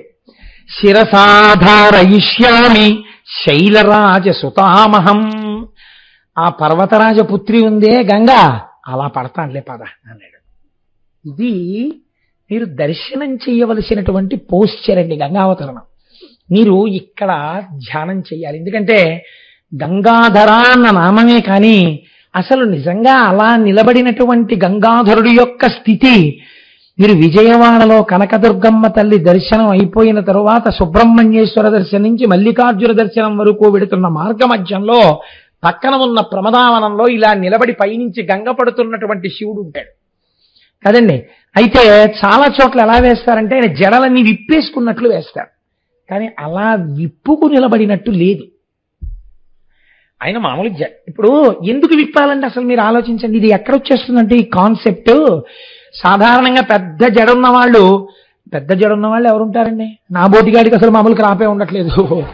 భగవంతుడు అనుగ్రహించి క్రాపు పాపిడి వచ్చేవాళ్ళకి వెంకటాచలం తీసుకెళ్తున్నాడు కాబట్టి కృప చేసి ఆ గొడవే లేకపోతుంది అనుకోండి. దీర్ఘమైన కేశపాశం ఎవరికి ఉంటుంది? సుమంగళికి ఉంటుంది కదా. వారు స్నానం చేసేటప్పుడు, తల స్నానం చేసేటప్పుడు కొన్ని ఇబ్బందులు లేకుండా ఏదో దాని గురించి మనం పెద్ద విచారణ అక్కర్లేదు, విరబోసుకుంటారు. అది దృష్టిలో పెట్టేసుకుని సాధారణంగా ఏం చేస్తారంటే కొప్పుతో చెయ్యరు కాబట్టి విరబోసుకుని ఆయన నిలబడ్డట్టుగా చెప్తుంటారు. మీరు ఆలోచించండి, అలా విరబోసుకుని నిలబడిపోతే అది ఒక పరిమితి ఏర్పడిపోయినట్టు శివుడికి కూడా. అలా నేను విప్పుకోపోతే ఈ జటాజూటం సరిగ్గా తడవదో లేకపోతే పరిచయం పడుతుందో, అలాంటి వాడికి పైన చంద్రుడిని ఇక్కడ ధరిస్తాడండి. అసలు జడలు ఎందుకు విప్పుకోవాలి? ఆయన గంగాధరుడు జటలు విప్పలేదు, జటాజూటంతోనే ఉండాలి శంకరుడు కదండి. జటాజూటంతో నిలబడ్డాడు. ఎలా నిలబడ్డాడు? ఎక్కడ తపస్సు చేశాడు? గోకర్ణంలో చేశాడు. గోకర్ణంలో ఉన్నవాడెవడు? మహాబలేశ్వరుడు. అక్కడ వచ్చింది వరం. కాబట్టి మహాబలేశ్వరుడైనటువంటి వాడు ఏ విషయంలోనైనా బలం కలిగిన వాడే. వాడు ఇలా చేతులు పెట్టుకుంటాడండి. అప్పుడు తలకో పరిమితి ఉన్నట్టు కదా మళ్ళీ. కాబట్టి ఇప్పుడు లేకపోతే ఇలా చూస్తున్నాడు అనుకోండి, బాబా పడిపోతుందేమో, లేనిపోను కూడా ఏం లేదు కదా, పెద్ద ప్రమాదకరంగా ఏం వచ్చేయట్లేదు కదా పాయలు అని ఏం చూడటం. ఎలా చూస్తూ ఉండాలి? ధిక్కారంగా చూస్తుండాలి. పడో రా నీ ఇష్టం అని. కాబట్టి ఇప్పుడు ఎవరినైనా సరే మీరు తల మీద ఇలా మోదారు అనుకోండి, మోదితే గభాలను ఇలా కదలికి వస్తుంది అదురుకి. అలా నాకేం రాదు అని చెప్పడానికి రెండు కాళ్ళు మాత్రం కొంచెం దూరంగా పెట్టి, రెండు చేతులు ఇలా పెట్టి ఇలా చూస్తూ రా అని నించున్నాడు. పాండురంగడు సాత్వికంగా నించుంటాడు, ఇక్కడ మహాబలేశ్వరుడుగానే నించున్నాడు. గోకర్ణంలో చేసిన తపస్సు గంగాధరమూర్తి అయింది. అది మీరు అన్వయం చేయాలి. అన్వయం చేసుకుని ఇక్కడ దర్శనం చేసుకోవాలి. ఏమి గంగాధరుడివయ్యా, ఈశ్వర ఏమి నిలబడ్డావయ్యా, నువ్వు మహాబలేశ్వరుడివి. నువ్వు మాకిక్కడ ఉండగా మాకేం లోటు, మమ్మల్ని ఎవరేం చెయ్యగలరు, మమ్మల్ని ఎవరేం చెయ్యలేరు.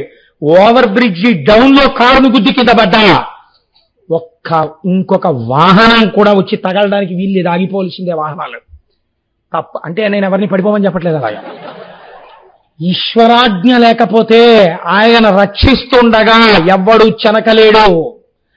ఇది మహాబలేశ్వరుడు. మహాబలేశ్వరుణ్ణి చెప్పుకునేవాడిని చెనకడమే కుదరదు, వాడి ప్రారంధం దాటిపోవలసిందే. కాబట్టి ఇలా నిలబడిపోతే గంగాధరుడై హిమవత్ పర్వతం మీద నిలబడ్డాడు. ఎందుకు హిమవత్ పర్వతం మీద నిలబడాలి? పడడం ఒక పవిత్రమైన ప్రదేశంలో గంగ పడాలని నిర్ణయించుకుని నిలబడ్డాడు. ఇంకొక కోరిక కాదు ఆయనకి, ఆయన అక్కడైనా పట్టగలడు. ఆవిడికో పవిత్ర స్థలం చూపించాలనుకున్నాడు. వెళ్ళి నిలబడితే చిత్రం ఏమిటి, ఆవిడ అనుకుందిట మనస్సులో, చతుర్ముఖ బ్రహ్మగారు వచ్చి శూలిన అడిగో నించున్నాడు శంకరుడు. గంగా భగీరథుడి కోరిక తీర్చు. మీరు ఎప్పుడు గంగావతరణాన్ని లోపల దర్శనం చేసినా మీకొకటి దర్శనం అవ్వాలండి. ఈ గంగ మొట్టమొదట ఆకాశంలోంచి జారి పెద్ద ధార శివుడి తల మీద పడుతుండగా ఆ పట్టడం భూమే పట్టలేదంటే ఎంత ప్రవాహం పడిపోతుందో, ఈ శంకరుడు ఎలా పడతాడో పట్టగలడన్న నమ్మకంతో నా కోసమని ఈ పని చెయ్యడానికి సిద్ధపడ్డ పరమాత్మ అని కృతజ్ఞతతో చూస్తూ తను పక్కనున్నాడు అనుకోండి, ఏమవుతుంది, ఓ పాయ ఈయన మీద పడుతుంది, ఈయన వెళ్ళిపోతాడు ఆ ప్రవాహంలో. కాబట్టి భగీరథుడు పక్కన ఉంటాడా? ఉండకూడదు. అదే సనక సనందనాథులకి దక్షిణామూర్తి ఏంటి, అది మహాబలేశ్వరమూర్తి. కాబట్టి దూరంగా ఎక్కడో నించోవాలి. నించుని చూడండి, ఇంట్లో పెద్ద చెట్టు కొమ్మ కొట్టించుకునేవాడు యజమాని దూరంగా నించుని జాగ్రత్త అండో అంటుంటాడు. దాంట్లో నిష్ణాతులు తారట్టుకులు అవుతుంటారు. యజమాని ఏం కొమ్మ కింద నించోడు, మా కొమ్మే కదా అని. అలా ఎవడు గంగ కావాలో వాడు దూరంగా నించుంటాడు. దూరంగా నించుంటే ఈ గంగ పడుతూ ఉండాలి. అమ్మ గంగ పడుతుంది, శివుడి మీద పడుతుంది, శివుడి మీద పడ్డాక భూమి మీద పడుతుంది, భూమి మీద పడ్డాక పాతాళానికి వెళ్ళాలి. పాతాళంలో బూది కుప్పలు ఎక్కడున్నాయో అక్కడ చోటు చూపించడానికి నేను రెడీగా ఉండాలి వాహనంతో. కాబట్టి గుర్రాలని కట్టుకుని ఉన్నాడు. కింద పడితే పరిగెత్తుకుంటూ గుర్రం మీద వెళ్ళి ఆ రథం మీద వెళ్ళి దారి చూపిస్తాడు అనమాట గంగకి. ఆయన అలా దండం పెడుతూ కూర్చున్నాడు, దూరంగా నిలబడి ఉన్నాడు. ఇప్పుడు గంగ ఆకాశంలోంచి దూకబోతోంది మీదకి. దూకబోతూ ఆవిడ అనుకుందిట, విర్రాడు. చాలా మంది శంకరుడి ప్రజ్ఞ గమనించకుండా భోళాశంకరుడు అంటుంటారు. భోళాశంకర తత్వం అంత వెర్రితత్వం ఏం కాదైంది. ఆయనంత ప్రాజ్ఞుడెవరు ఉంటారండి? ఆయనకి తెలియనిది ఏముంటుంది? అందుకే శూలినహ అన్నాడు మహానుభావుడు బ్రహ్మగారు. ఏమిటో నించున్నాడు, నన్ను పట్టుకోవడం అంటే మాటలు అనుకుంటున్నాడు. ఆ పైనుంచి నేను ఈయన తల మీద పడి ప్రవాహ వేగంతో వెళ్ళిపోతుంటే ఆ వేగంలో ఈడ్చుకెళ్ళిపోతా పాతాళానికి. మళ్ళీ ఇక్కడ నించున్నవాడు మళ్ళీ కన్ను మూసి కన్ను తెరిచేటప్పటికి ఎక్కడ తేల్తాడు? స్పృహ తప్పిపోయి పాతాళలోకంలో తేల్తాడు. ఏమిటో ఎందుకు నించోవడం, ఎందుకు వెర్రి ఇంత గొప్ప అనుకుందిట. సాకథం చిన్మహీం గంతుం న శక్నోత్యస్తమాస్థిత నైవ నిర్గమనం లేభే జటామండలమోహిత. పడ్డం మొదలెట్టింది పైనుంచి. ఈయనేం చేశాడు? ఇలా కూడా చూడలేదు. ఛ, నేను పట్టించుకునేది ఏంటో, ఇలాగే నించున్నాడు అంతే. ఇప్పుడు ఏమైంది? ఏదో పెద్ద పంపుధార పడినట్టు గంగా ప్రవాహం పైనుంచి పడ్డామంటే మాటలు అనుకుంటున్నారా మీరు? ఎన్ని పడ్డాయో తెలుసా అండి? చేపలు పడ్డాయి, తిమింగలాలు పడ్డాయి, మొసళ్ళు పడ్డాయి, దానితో పాటుగా నీటి ఏనుగులు పడ్డాయి. ఆ గంగ పడుతున్నప్పుడు వచ్చినటువంటి శబ్దం విని సమస్త లోకాలలో ఉన్న వాళ్ళు తమ తమ వాహనములు చెక్కు ఉంచున్నారు. అయ్య బాబోయ్, ఏమిటి నీటి ప్రవాహం అని. అంటే ఇంచుమించుగా మీరు ఊహ చేస్తే కాకినాడ పట్టణం లాంటి పట్టణాలని ఒక 100 పట్టణాలు ఎంత వైశాల్యం ఉంటుందో అంత ధార కింద పడింది. ఇంత ధార పైనుంచి కింద పడిపోతుంటే ఇలాగే నవ్వుతూ నించున్నవాడు అనుకున్నట్ట, నన్ను వెర్రాడనుకుంది కదా, ఎవరు వెర్రాడో చూపిస్తాననుకున్నట్ట. ఇలా ఎన్నాళ్ళు పడింది జటాజూటంలో. నీటికి ఒక లక్షణం ఉంటుంది. మీరు ఎంత గొప్ప పాత్రలో పొయ్యండి, ఇంత చిన్న బెజ్జం ఉంటే తెల్లవారేటప్పటికి చుక్క నీరు ఉండదు అందులో కదండి. అందులోంచి వెళ్ళిపోతుంది. అది నీటి యొక్క లక్షణం.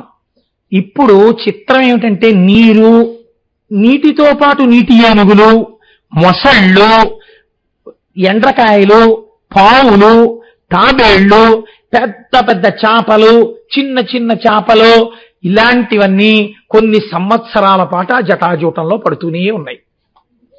ఇప్పుడు శివుడి జటాజూటము ఎంత పెద్ద రిజర్వాయర్ అంటే, ఇలాంటి బ్రహ్మాండాలకి ఒక బ్రహ్మాండానికి సరిపోయినటువంటి తాగునీటిని సరఫరా చేయగలిగిన రిజర్వాయర్. అన్ని నీళ్లు పట్టేశాడు. చుక్క ఇలా జారట్లేదు, అలాగే తిరుగుతోంది నీరు. చిత్రం ఏమిటి? వ్యసర్పత జలం గిర్ర గిర్ర గిర్ర గిర్ర గిర్ర గిర్ర గిర్ర గిర్ర అంటే ఎంత జటాజూటం ఉప్పాడో. ఇది వదిలేశాడంటారు. వదిలేదు, అలాగే పెంచాడు దాన్ని. నీటి చుక్క ఇప్పుడు పరిమితంగా ఉందనుకోండి, అది నిండిపోయి కింద పడిపోతుంది. కాబట్టి జటాజూటం పెరిగిపోతుంది. వ్యోమవప్యాప్తదేహాయ దక్షిణామూర్తయే నమః. ఇది మీరు వామనమూర్తి పెరిగినట్టు జటాజూటం పెరగడం మీరు ధ్యానమునందు గంగాధరుడు యందు చూడగలగాలి. జటాజూటం లోకాల వరకు పెరిగిపోతోంది, నీళ్ళన్నీ అందులో ఉండిపోతున్నాయి. సంవత్సరాలు అయిపోయింది, నిలబడ్డా ఆయనకి నీళ్లు పడ్డం కనపడుతోంది, కిందకి పడ్డం కనపడలేదు. మరి అయితే అలా ఎందుకు నించున్నాడు? 2 కారణాలు. నీరన్నది తల మీద పడ్డాక కింద పడుతుందని ఒకటి నమ్మాడు. జుట్టు కదా నీరెందుకు ఉంటుంది అని ఒకటి అనుకున్నాడు. రెండోది ఏమనుకున్నాడు? తప్పకుండా నా కోసమే పట్టుకుని ఉంచాడు కాబట్టి కింద వదులుతాడు. అన్నింటినీ మించి భయం ఏమిటంటే, కొంచెం దగ్గరికి వెళ్ళి అయ్యా ఏంటంటే పట్టలేదని అడుగుదామంటే వదిలేస్తే, తనే దగ్గరికి వెళ్ళాక కరెక్ట్గా కింద పడితే తను ఉండడం. కాబట్టి దగ్గరికి వెళ్ళి అడగచ్చా? అడగలేడు. మీరు గంగావతరణాన్నండి, శ్లోకాలు కాదండి, ఇక్కడ దర్శనం చెయ్యాలి. ఇప్పుడు ఎన్ని పరివేదనలు పొందుతున్నాడో భగీరథుడు అక్కడ. ఎందుకు భగీరథ తపస్సు అన్నారు. ఎంత పరితపించిపోయాడో కంటి ముందు కనపడుతోంది జలధారలో. ఆ పైవాళ్ళు చూస్తున్నారు. ఏమిటి చూస్తున్నారు? కరెక్ట్గా ఇలా కొంచెం పైకి వస్తోంది, ఇదంతా పడిపోతుంది, మళ్ళీ ఇలా పెరుగుతోంది. ఇలా హారిజాంటల్ గా పెరుగుతోంది, వెర్టికల్ గా పెరుగుతోంది. ఎన్ని నీళ్లు పోసేసినా ట్యాంక్ పెరుగుతూనే ఉంది, పడుతూనే ఉంది గంగ. చక్కగా అందులోనే చేపలు తిరుగుతున్నాయి, అందులోనే మొసళ్ళు తిరుగుతున్నాయి, అందులోనే నీటి ఏనుగులు తిరుగుతున్నాయి. చుక్క నీరు కింద పడదు. ఏమిట్రా ఈ చిత్రం అని అలాగే ఉన్నారు. కొన్ని సంవత్సరాలు తిరిగిన తర్వాత ఈవిడ అనుకుందట, అరేరే చిన్న కన్నం దొరికితే జారిపోవడం నాకొచ్చు, ఇంత పెద్ద ధారని ఒక లోహం కాదు తన జుట్టు ముడితో కట్టేశాడు కొన్నేళ్లు గంగావతరణాన్ని. ఈయన ప్రాజ్ఞుడంటే, ఈయన పరమపురుషుడంటే, ఈయన పరబ్రహ్మం అంటే తెలియక వెర్రితనానికి పోయాను. ఈయన పరమాత్మ, ఈయన శరీరానికి తగలడం నా భాగ్యం. ఈయనే వదిలితేనా ఇలా జారిపోతాను. ఇలా జారిపోయినప్పుడు ఇప్పుడు తలకి తగలడం కాదు, ఈయన ఒళ్ళంత తరువుతో కింద పడిపోతాను. అంటే నాకు పరబ్రహ్మ స్పర్శ కలుగుతోంది, నేను పునీతమైపోతున్నాను అనుకుంది. అంతే వదిలేడా? ఈవిడికి ఈ బుద్ధి. ఆయనకి భగీరథుడికి మళ్ళీ తపస్సు మొదలెట్టాడు శంకరుడి కోసం. ఆయన యొక్క కార్యసిద్ధి ఏకకాలమునందు సంఘటించి వదిలిపెట్టాడు నీరు. ఆ నీరు వచ్చి బిందు సరోవరంలో పడింది. మొట్టమొదట బ్రహ్మగారు తపస్సు చేసినటువంటి స్థలం. అక్కడి నుంచి 7 పాయలుగా విడిపోయింది. తూర్పుకి కొన్ని పాయలు, పశ్చిమానికి కొన్ని పాయలు వెళ్ళిపోయి భగీరథుణ్ణి అనుసరించి ఒక పాయ వెళ్ళిపోయేటట్టుగా ఆయన అనుగ్రహించాడు. ఇది ఈశ్వరతత్వం అంటే. మీరు నేను నిజంగా తీసుకొచ్చి ఒక గ్లాసుడు నీళ్ళు ఇలా పోసామనుకోండి, పోస్తే ఈ పోస్తున్న నీళ్లు ఒక పాయగా ఇటు వెళ్ళుగాక, ఒక పాయగా అటు వెళ్ళుగాక, ఒక పాయ సుబ్రహ్మణ్యుడికి పూజ జరిగిన వైపు వెళ్ళుగాక అన్నాను అనుకోండి, నీ మోహం అని పల్లవన్న వైపు వెళ్ళిపోతుంది. నీరు పల్లమెరుగు నిజము దేవుడు ఎరుగు. అలా ఏం వెళ్ళదు. అంటే శంకరస్య ఇవ శాసనాత్, ఆయన ఎవరెవరికి ఎటువైపు ఎంత అవసరమో అటు పంపాడు నీరు. ఇది ఈశ్వరాజ్ఞ. ఏమి శంకరుడండి, ఏమి మహాదేవుడండి నిజంగా ఆయన. ఒక పాయని ఎలా చెప్పాడో చూడండి, భగీరథుడితో వెళ్ళు అన్నాడు. ఇప్పుడు ముందు భగీరథుడి రథం వెళుతోంది, వెనకాతల గంగ వెళ్ళిపోతోంది. ఇలా వెళ్ళిపోతుంటే ఒక ఆశ్చర్యం జరిగిందిట. ఇప్పుడు లోకానికంతటికీ ఒక విషయం తెలిసింది. ఏమిటిది? గంగ పవిత్రమైపోయింది శంకరుడికి తగలడం వల్ల. ఇది నేను చెప్పట్లేదు, ఆయనే అంటారు, గగన శంకర స్థిత తతో ధరణిమాశ్రిత వ్యసర్పత జలం తత్ర తీవ్ర శబ్ద పురస్కృతం. పెద్ద చప్పుడుతో ఖాళీగా ఉన్న దాంట్లో పడితేనే చప్పుడు, సరికదా సగం నిండిన దాంట్లో నీళ్లు పడ్డాయనుకోండి ఇంకా చప్పుడు. ఇంత చప్పుడుతో పడ్డ నీరు ఇప్పుడు ఆయన నుంచి భూమి మీదకు పడితే కొత్త చప్పుడు, ప్రవహిస్తుంటే ఇంకా చప్పుడు. ఈ చప్పుడు చాలలేదన్నట్టు ఉరే ఉరే ఉరే ఉరే విచిత్రం చూసావా, ఆకాశగంగ ఇన్నేళ్ల నుండి ఉండిపోయింది జటాజూటంలోంచి శంకరుడి మించి కింద పడిపోతుంది. ఇప్పుడు అందరికీ సంతోషం ఏంటి అంటే నీళ్లలో స్నానం చేయడం సంతోషం కాదు, ఆయనకి తగిలి పడ్డ దగ్గరికి వెళ్ళి స్నానం చేయడం. కానీ అది పడుతోంది ఇంకాను, అక్కడ తల పెట్టడం స్నానం చేయడం ఎవరికి సాధ్యం కాదు, ఈడ్చేస్తుంది. అక్కడ శంకరుడు ఒక్కడే నిలబడగలడు. కాబట్టి అది ఆయన శక్తిని చూపిస్తుంది. దేవతలు ఎటువంటి వాళ్ళండి? తత్ర దేవర్షి గంధర్వ వసుధా తలవాసిన భవాంగపతి తంతోయం పవిత్రమితి పస్పృశో. తర్వాత కింద పాయల్లో స్నానం చేద్దాం, ఇక్కడ వెంటనే శంకరుణ్ణి తగిలి పడుతోంది. అలా అందరినీ కూర్చోపెడితే ఆ దగ్గరగా కూర్చోవాలని ఎందుకు కోరుకుంటారండి? నాకు తెలుసు ఎంత భక్తితో ఉంటే ఆ కోరిక పుడుతుందో. అలా ఎక్కడో దూరంగా ఉన్నారనుకోండి, 2 గంటల సేపు నిలబడి ఒక్కసారి దగ్గరగా వెళ్ళి భగవంతుణ్ణి దర్శనం చేసుకోవాలని ఎందుకు తాపత్రయపడతాం? ఈశ్వరుడికి దగ్గరగా వెళ్ళాలన్న కోరిక మనుష్యుడికి సహజంగా ఉంటుంది. అందుకే అలా చూసేశాను కదండి అని వెళ్ళరండి ఎవరు. మహాలఘు దర్శనం ఇచ్చారనుకోండి కోపడతాం మనం. ఎందుకు కోపడతాం? ఏం నీకు కనపడలేదా అంటే, కనపడడం వేరే, దగ్గరికి వెడితే వేరు. ఏమిటి దగ్గరికి వెడితే వేరే? ఈశ్వరుడి దగ్గర మనం ఈ మాట అంటాం చూడండి, అంతరాలయం దగ్గరికి తీసుకెళ్ళినా అంతరాలయంలో కదలరా అండి అంటాం.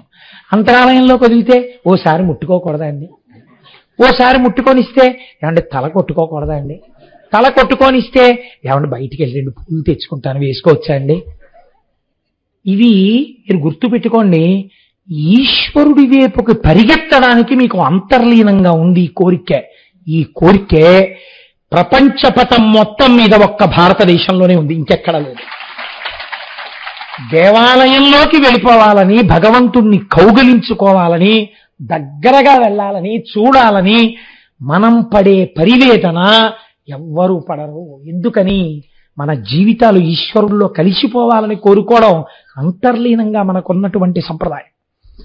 కాబట్టి ఇప్పుడు వాళ్ళు ఏం చేశారు, అక్కడికి వెళ్ళి దాని కింద తల పెట్టలేక ఆ నీటిలో చెయ్యి పెట్టి తీసి చల్లుకున్నారు. కింద పాయల్లోకి వెళ్ళి స్నానాలు చేశారు. ఇప్పుడు ఏమైందో తెలుసా అండి, ఒక విచిత్రం జరిగింది. కింద నుంచి పైకి వెళ్ళిపోతున్నారు కొంతమంది, కొన్ని వేల మంది పైనుంచి కిందకు వచ్చేస్తున్నారు. ఎందుకు ఇలాగా అంటే, ఒరే మళ్ళీ మనకి అవకాశం వస్తుంది ఏంటి, మన పుణ్యం అయిపోతే మన కిందకు తోసేస్తారు. క్షీణే పుణ్యే మర్త్యలోకం విశంతి, పుణ్యం ఉన్నంత కాలం స్వర్గలోకంలో ఉంచి కిందకు తోసేస్తారు. మళ్ళీ కొత్త పుణ్యం సంపాదించేసుకోవాలి. కాబట్టి ఏం చేస్తున్నారట, వాళ్ళందరూ కిందకొచ్చి గంగలో స్నానం చేసి పైకి వెళ్ళిపోతున్నారు. మహాపాపాత్ములు భూమి మీద ఉన్న వాళ్ళు గంగలో స్నానం చేసి పాపాలపై పైకి వెళ్ళిపోతున్నారు. కిందకొచ్చేవాళ్ళు పైకి వెళ్ళేవాళ్ళు, కిందకొచ్చేవాళ్ళు పైకి వెళ్ళేవాళ్ళు. ఓ స్నానం అయిందా, అయిపోయిందండి వెళ్ళిపోతున్నాం. ఓ మీరెక్కడికి వెళ్తున్నారు, స్నానానికి వెళ్తున్నామంటే వెళ్ళిపోయేవాళ్ళు. ఎగువకు పోవు బండ్లకు దారి విడివమో అని తిరుమల కొండ మీద రాసినట్టు కిందకొచ్చేవాళ్ళు పైకి వెళ్ళేవాళ్ళు, కిందకొచ్చేవాళ్ళు పైకి వెళ్ళేవాళ్ళు. 1కి 4 మాటలు స్నానం చేసేసేవాళ్ళు, దాని వెంట పరుగులు తీసేవాళ్ళు. ఎందుకని? నదీ ప్రవాహం ఇంత గొప్పగా ఒక మనిషి సాధించినది చరిత్రలో. ఆయన మీద పడుతోంది, ప్రవహిస్తోంది. ముందు భగీరథుడు వెళ్తున్నాడు, ఆయన ఇటుడికి అటు ఎడుతోంది. వెళ్ళేటప్పుడు నీటి లక్షణం అండి, ఇలా గీత గీసినట్టు వెళ్ళలేదు, లోతుల్లోకి వెళ్ళిపోతోంది. సుడిగుండాలు తిరిగేస్తోంది, ఇలా వంకరగా వెళ్ళిపోతోంది. ఎత్తెక్కడానికి ప్రయత్నం చేస్తోంది, పచ్చటి నురుగు ఏర్పాటు చేసుకుంటోంది, పుట్టల్ని కప్పేస్తోంది.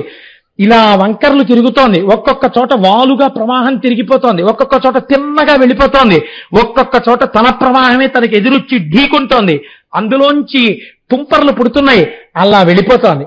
వెళ్ళిపోతుంటే వెళ్ళి వెళ్ళి వెళ్ళి వెళ్ళి జహ్ను మహర్షి తపస్సు చేసుకుంటున్నటువంటి ప్రాంగణం దగ్గరికి వెళ్ళింది.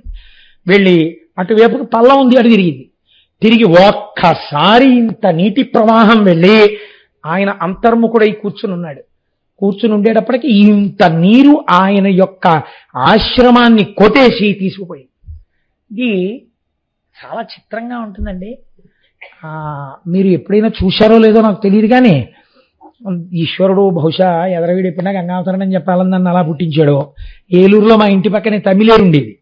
ఆ తమిళేటి గట్టెక్కి కూర్చుంటే ఏరుస్తోంది అనేవారు. ఏరుస్తోంది అంటే స్కూల్ మానేయడమే. ఆ ఇంట్లో వాళ్ళకి భయం, వరదలు వస్తాయని పంపించేవారు కాదు. వెంటనే ఏమిటంటే ఆ ఏటి గట్టెక్కి కూర్చునేవాళ్ళం. ఆ ఏరు వచ్చేటప్పుడు గబగబ వచ్చేస్తుంటుంది ప్రవాహం. వచ్చేస్తూ పాము వెళుతుంది చూసారా, అలాగే వెళ్ళిపోతుంటుంది. వెళ్ళిపోతూ ఏట్లో అప్పటి వరకు ఈ రజకులు వాళ్ళు చిన్న చిన్న పాకలు అవి వేసుకునేవారు విశ్రాంతికి. వచ్చినప్పుడు ఎంత చిత్రం అంటే ఇలా వచ్చి ఆ పాకలోకి వెళ్ళిపోయేది అంతే. వీళ్ళందరూ సామానట్టుకుని వచ్చేసేవారు. ఆ పాక నీటి మీద తేలిపోయేది, తనతో పాటు పాకను తీసుకెళ్ళిపోయేది. పాకగా పెడుతుంది అనుకుంటున్నారా? ఆ ప్రవాహ వేగానికి కాసేపటికి ఈ కర్రలు ఇటు ఊడిపోయేవి, ఆ ఆకులు అట్టి పడిపోయేవి. ఒక వేగం ఆకులు అటు తీసుకుపోయేది, కొన్ని కర్రలు ఇటు తీసుకుపోయేది, కొన్ని అటు వెళ్ళిపోయేవి, కొన్ని తాటాకులు అక్కడే ఇలా తిరుగుతుండేవి సుడిగుండంలో. అంతే. ఆ వేగానికి అలా వెళ్ళిపోతుంటే జలమయం అయిపోయిందంటారు. తన వేగంలో తీసుకుని వెళ్ళిపోతుంది అందరినీ. ఆ తమ్మిలేటి ఒడ్డున కూర్చునేది అన్నీ తీసుకెళ్ళిపోతుంటే అలా విచిత్రంగా చూస్తూ ఉండేవాళ్ళం. ఒక్క చెట్లు మాత్రం స్వాగతం చెప్పినట్టు గట్టు మీద ఉన్నటువంటి తుమ్మ చెట్లు మాత్రం పడిపోకుండా ఆ ప్రవాహంలో ఇలా చేతులు ముంచుతూ మొదట ఆడుకున్నవి ఏమైనా ఉంటే చెట్లే. చేతులు పెట్టి పిల్లలు చూడండి నీళ్ళల్లో చెయ్యెత్తి ఆడుకుంటారు. అలాగా బాలమురళీకృష్ణ గారు చిన్న వ్యంగ్యధ్వని చేశారు సుప్రభాతం చేస్తూ. శంకరుడు పొద్దున్నే నిద్ర లేవక ముందు పడుకుని ఉంటాట. అందరిలో చిన్నపిల్లాడు సుబ్రహ్మణ్యుడు కదండి, పెద్ద ఆయన గణపతి. ఆయన చాలా సంస్కారవంతంగా స్నానం చేసి యజ్ఞోపవీతం సంధ్యావందనం ఇవి చేసుకుని నాన్నగారు లేస్తారని కాళ్ళ దగ్గర ఇలా చేతులు కట్టుకుని ఇంచుంటాట. పార్వతీదేవి ముందే లేచి అన్ని సిద్ధం చేసేసి ఈ చిన్న పిల్లవాడికి రా సుబ్రహ్మణ్యుడిని ఇలా చంకలో పట్టుకుని వచ్చి స్వామివారి పాన్పు దగ్గర పాదాల దగ్గర కూర్చుని ఆయన్ని మెల్లమెల్లగా తట్టి ఏమండి ఏమండి అంటుంటుంది. ఈ సుబ్రహ్మణ్యుడు మాత్రం గభాలను దిగిపోయి మంచం తలకట్టుకెళ్ళి తలగడా మీద ఇలా పడుకున్న శంకరుడి దగ్గరికి వెళ్ళి చెయ్యి తీసుకెళ్లి జటాజూటంలో పెడతాట. గంగమ్మ కదా చల్లగా ఉంటుంది. ఈ చెయ్యి తీసి నుదుటి మీద పెడతాట. మూడో కన్నా అగ్నిహోత్రం కదా వెచ్చగా ఉంటుంది. ఇలా ఆడుకుంటుంటే పిల్లాడు ఆడుకుంటున్నాడని శంకరుడు లేచి కణ ధ్వనులవుతుంటే రెండు చేతులతో సుబ్రహ్మణ్యుడిని తీసుకుని ఆయన బొగ్గలు ముద్దు పెట్టుకుని అప్పుడు నిద్రలేస్తట. అనుభవించారు బాలమురళీకృష్ణ గారు. సుప్రభాతం ఎలా ఉంటుంది. ఒక్కొక్కరు ధ్యానమునందు అలా దర్శించారండి. కనుక ఆ వెళ్ళిపోతున్నటువంటి గంగ జహ్ను మహర్షి యొక్క ఆశ్రమాన్ని తనతో తీసుకుపోతే ఈయన్ని తీసుకుపోదా అండి అని మీరు అడగచ్చు. గంగ కూడా తీసుకుని వెళ్ళలేదు, తపశ్శక్తి అటువంటిది. ఆ భగీరథుడి యొక్క రథం వెనకాతల వెళ్ళి పాతాళ లోకంలోకి వెళ్ళింది. వెళ్ళిన తర్వాత తమ పితృదేవతల యొక్క భస్మరాసుల్ని చూపించి దీని నుంచి ప్రవహించమని చేతులొగ్గి నమస్కరించి అడిగాడు. ఆ భస్మరాసుల నుంచి గంగ ప్రవహించింది. ప్రవహించగానే ఎవరి శరీరమునకు సంబంధించిన భస్మరాసులలా పడిపోయి ఉన్నాయో వాళ్ళందరూ కూడా ఉత్తర క్షణం దాహశాంతిని పొంది 60,000 మంది సగరులు ఊర్ధ్వలోకాలకి వెళ్ళిపోయారు. ఇలా ఒక్క భగీరథుడు ప్రయత్నమన్నది ఎంత ముఖ్యమో, చిత్తశుద్ధి ఎంత ముఖ్యమో చూపించి పైన ఉన్న వాళ్ళని ఊర్ధ్వలోకాలకు పంపాడు. కింద ఉన్న వాళ్ళకి వంశము లేకుండా బాధపడకుండా భగవంతుడి యొక్క అనుగ్రహాన్ని వర్షింపచేశాడు. చతుర్ముఖ బ్రహ్మగారంతటి వాడు పిలవకుండా పరిగెత్తుకొచ్చి భగీరథుణ్ణి చూసి కౌగిలించుకుని అన్నాడు, భస్మస్యథా ప్లుతే రామా గంగాయా సలిలేనవై సర్వలోక ప్రభబ్రహ్మ రాజానమిదమబ్రవీత్. ఆ రాజుతో భగీరథుడితో అన్నాడు, భగీరథ ఇంకా లోకంలో ఎప్పుడైనా ఎవరైనా ఎక్కడైనా ఇంత గొప్ప ప్రయత్నం చెయ్యవలసి వస్తే దాన్ని భగీరథ ప్రయత్నం అని వస్తుంది లోకంలో. అన్నిటిని మించి ఇన్ని కష్టాలకి ఓర్పుతో ఈ పాయని పాతాళానికి తెచ్చావు కనుక ఈ పాయకి భాగీరథి అని పేరు. నీ పేరే వస్తుంది ఈ గంగా ప్రవాహానికి. తెలిసి కాని తెలియక కాని ఎన్ని పాపములు చేసిన వారైనా సరే ఈశ్వరుడు అంతటి శక్తివంతుడే, అంతటి బలవంతుడే, గోకర్ణ క్షేత్రం అంత గొప్పదే, అంత దయాళువే. ఆయన శరీరమునకు తగలడము వలనే గంగకి ఇప్పటికీ ఎప్పటికీ ఎంతమంది పాపాలు కడిగినా కడగగలిగినటువంటి శక్తి నిలబడుతోందని నమ్మి గంగావతరణ కథని చేతులెత్తి నమస్కరించి పరమేశ్వరుడు అలా నిలబడినటువంటి ఆ గంగాధరుడి యొక్క పాదములను దర్శించి ఆ తెల్లటి పాదాలకి ఎవరు నమస్కరిస్తున్నారో, ఎవరు ఈ గంగావతరణ కథని అనుమానాలు పెట్టుకోకుండా విని నమ్మి నమస్కరిస్తున్నారో అటువంటి వారికి ఇదమాఖ్యానమవ్యగ్రో గంగావతరాం శుభం యః శృణోతి చకాకుత్స సర్వాన్ కామానవాప్నుయాత్. అసలు వాల్మీకి మహర్షి ఎక్కడ చెప్పరు ఫలశ్రుతులు. అలాంటి వారు షణ్ముఖోత్పత్తికి గంగావతరణానికి ఫలశ్రుతి చెప్పారు. ఎవరు పరమ పూజ్యభావముతో నమ్మి నమస్కరించి విశ్వాసముతో గంగావతరణము వింటున్నారో అటువంటి వారి యొక్క సమస్తమైన కోర్కెలు తీరుతాయి. సర్వే పాపాః ప్రణశ్యంతి.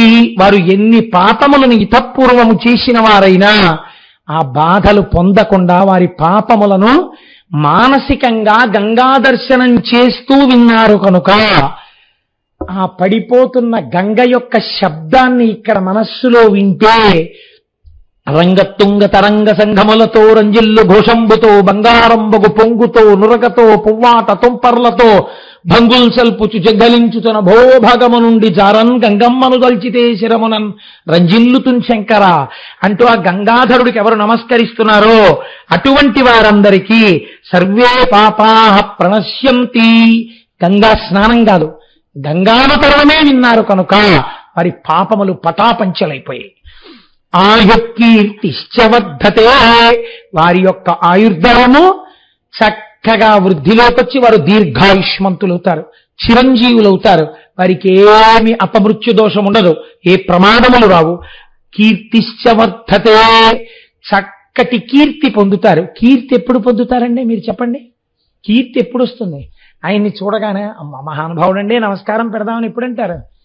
సద్గుణములు కలిగినటువంటి వాడు, సత్కర్మానుష్ఠానము కలిగినటువంటి వాడు అయితే కీర్తి ఉంటుంది. అంటే ఈ గంగావతరణము వినడము చేత మనస్సు మారి భగవంతుడి వైపుకి మనస్సు ప్రచోదనమై సత్కర్మానుష్ఠానము కలిగి వేరొకసారి నేను పాపము చేయరాదన్న సద్బుద్ధి కలిగి వాడు పుణ్యాత్ముడై లోకము చేత కీర్తింపబడవలసిన వాడిగా మారుచున్నాడు. కనుక ఆయుకీర్తిశ్చవర్ధతే.